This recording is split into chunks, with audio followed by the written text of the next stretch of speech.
The Los Angeles Lakers got off to a 10-4 start this season, and everybody thought that they were going to be somewhat of a contender in the Western Conference, and they have just been free falling since, as they are 2-6 in their last 8 games. The LA Lakers just got blown out by the Miami Heat and dropped their record to 12-10 on the season. They are ninth in the Western Conference after opening the season. After opening the season 10-4, in 4 of their 6 losses over this stretch, they've lost by 20 plus points. Their average margin of defeat over that span is 21.8 points per game. And on the season, the LA Lakers are 13th in the NBA in terms of offensive rating, but 27th in the NBA in terms of defensive rating, which drops their net rating to 23rd in the NBA. And this hasn't been the LeBron James that we've seen over the last couple of years. He's going to be 40 years old in a couple of weeks, and you could say this is the worst year of his career, but it's still a good season overall. LeBron's numbers may not be to LeBron's standards, but he's still averaging 22 points, 8 rebounds, and 9 assists per game. He's shooting 49% from the field,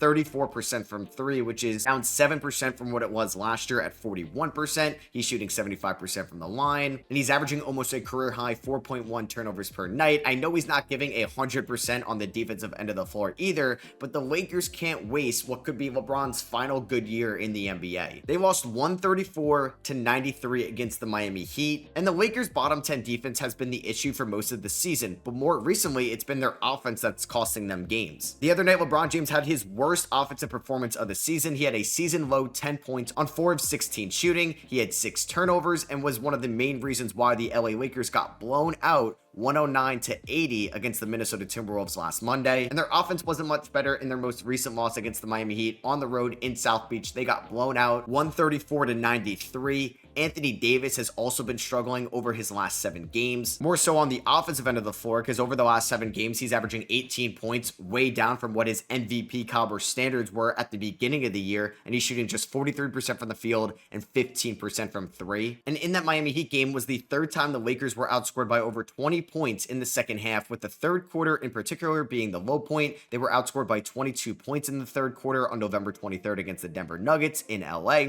by 18 points on November 26th against the Suns in Phoenix, and then by 16 points last night against the Miami Heat. And December 15th is a day where a lot of players are going to become eligible to be traded in the NBA. And if the Lakers are serious about making some type of run with LeBron James in his age 40 season, they have to make a move on December 15th. The West is too competitive right now to wait around till the deadline. Players on this team could hurt their value a ton, like we saw last year with this squad. They need to make a move ASAP, because players that are under contract right now that could become tradable: D'Angelo Russell, he has an $18.6 million contract that expires at the end of the year. Yes, he's having his worst season, arguably of his career, in his first year playing under JJ Redick in LA, where D'Lo is averaging just 12.5 points, 2.5 rebounds, 4.8 assists, and is shooting 41% from the field and 32% from 3. We know about his defensive deficiencies, but it looks like a complete 180 in the wrong way compared to what he was doing offensively last year, where you could say he was the 3rd best Laker offensively. Knowing now what we know in hindsight, the Lakers should have traded Rui Hachimura after the first game of the season, where it looks like he peaked on the first day. He has still been a productive offensive player though this year, where he's averaging 12 points. He's shooting 43% from 3 and 47% from the field. He's a solid rebounder, but I also think struggles defensively, as we saw one of the worst defensive highlights from the Lakers last night, and you could just see how disappointed JJ Redick was with this possession. And Hachimura is making $17 million this year and $18 million next year. It's definitely a tradable contract. Austin Reeves is under a good contract, but you don't really want to move Austin. He's been their 3rd best player this year, you could say, offensively, averaging 16.5 points, 5 assists, shooting 44% from the field and 35% from 3. It's been a little bit more inconsistent as of late since he got off to a really good start. But the Jared Vanderbilt and Gabe Vincent signings and re-signings have been somewhat of a disaster. Gabe Vincent is not looking like the player they thought they were signing when they picked him up from the Miami Heat after he had a great playoff run in 2023. As Vincent this year is averaging 3.5 points across 22 games, shooting 34% from the field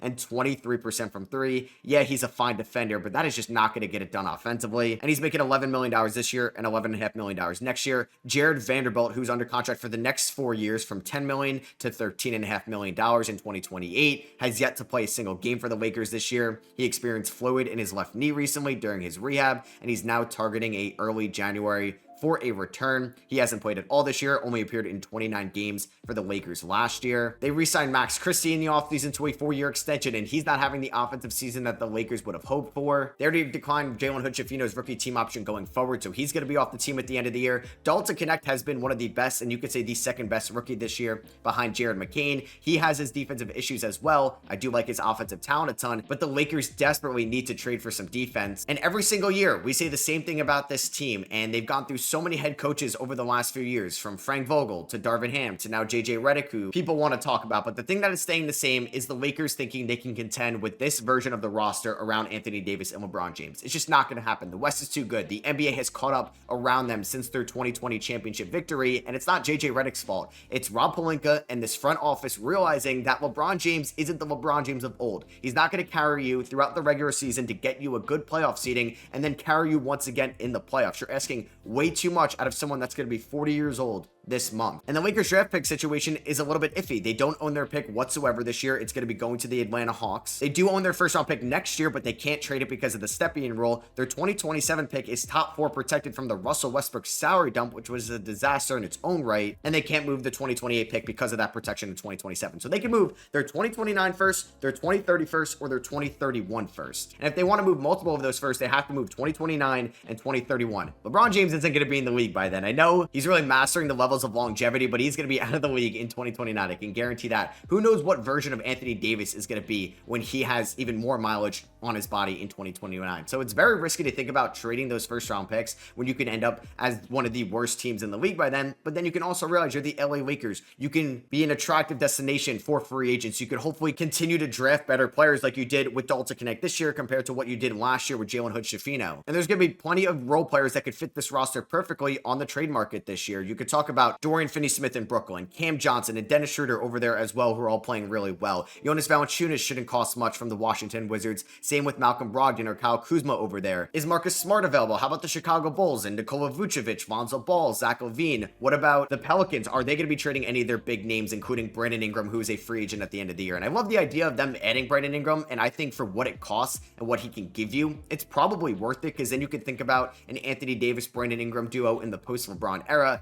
But like I said in the beginning of the video, this team needs defense. They are one of the worst defensive teams in the league this year, and some of their top defenders are either hurt or just liabilities offensively. Like, you can't trust Gabe Vincent with the closing five for how bad he is on the offensive end of the floor. Jared Vanderbilt was supposed to be one of their better defenders as well when they acquired him a couple years ago, but he can't stay healthy on the floor either. So you really don't have many good defenders around Anthony Davis, who is still an elite defender in this league, and that's what the Lakers need to figure out at the deadline, because somebody like Dorian Finney-Smith fits this roster a lot better than somebody like a Zach LaVine would. I know Zach LaVine is an exciting name, and they could definitely use an upgrade as their third scoring option from Reeves to a LaVine or Brandon Ingram, but they need defensive playmakers. We saw how much of an impact OG Anunoby has made for the Knicks defensively, or PJ Washington on the Dallas Mavericks. I don't think the Lakers are going to get a player of that value unless they throw out maybe their 2029 and 2031 picks to the Pelicans for Herb Jones. I don't think they're trading Herb Jones, and I don't think it'd be wise for the Lakers to trade that 2031 first either. But a lot of the players they can trade have lost a ton of value. Nobody really wants Gabe Vincent or D'Angelo Russell's expiring, or Jared Vanderbilt's contract because he can't stay healthy, or Max Christie, who they just extended in the offseason. This is one of the worst spots to be in for the Lakers, because with the talent the Western Conference has at the top, with the Rockets playing at this level, with the Thunder, the Nuggets, the Mavericks, the Grizzlies, the Suns, the Warriors, the Clippers, the Western Conference is so competitive right now,